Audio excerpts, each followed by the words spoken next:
Bonsoir à tous, bienvenue sur ma chaîne Sélectionnons le chrétien.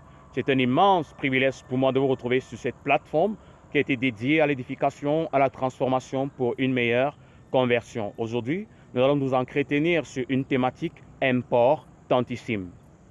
Comment comprendre l'égalité aujourd'hui?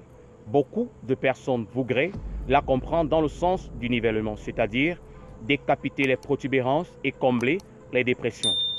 Avoir la même chaussure, avoir les mêmes chemises, avoir les mêmes épouses, avoir les mêmes principes, avoir les mêmes valeurs, avoir les mêmes convictions.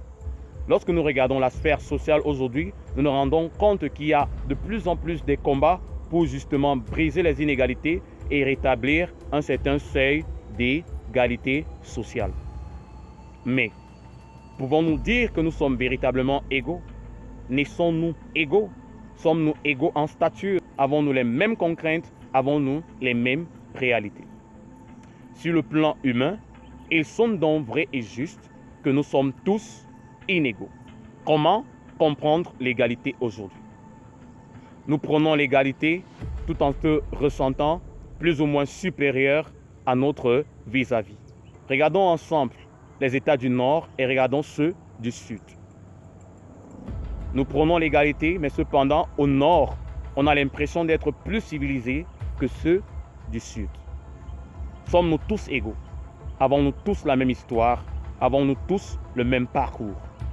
Regardons par exemple l'histoire du petit Joseph. Il est né avec ses frères d'un même père, d'une même mère. Mais Joseph n'a pas la même histoire, n'a pas le même vécu que ses frères. Joseph finit ministre et il héberge ses frères, il prend soin de sa famille et prend soin de son peuple. De nombreuses personnes me poseraient la question de savoir comment comprendre l'égalité aujourd'hui alors que sur le plan social, sur le plan vital, il existe tant d'inégalités sociales. Comprenons une chose. Du point de vue des hommes, il est clair que nous sommes tous inégaux et que nous ne serons jamais égaux. Mais du point de vue du Seigneur, nous sommes tous égaux quelque part. Nous sommes tous égaux devant les bienfaits du Seigneur. L'air que respire le méchant ne lui est pas plus cher que l'air que respire le juste. Les fleurs plantées par le méchant ne sont pas exsangues comparativement à celles plantées par le juste. Lorsqu'il pleut, la pluie ne choisit pas uniquement de tomber sur le bon, mais ça tombe également sur le mauvais. Lorsque le soleil darde ses rayons, ceux-ci ne s'aplatissent uniquement pas sur les bons, mais sur les mauvais. Alors nous sommes tous égaux devant les bontés de l'Éternel. Autre point sur lequel nous sommes égaux devant la loi du Seigneur. La Bible déclare que tous ont péché et sont privés de la gloire de Dieu. Il n'y a donc aucun juste.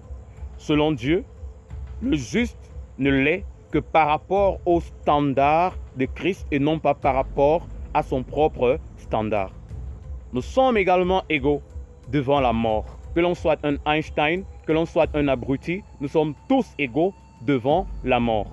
La mort, elle touche tout le monde, elle interpelle tout le monde et elle appelle tout le monde.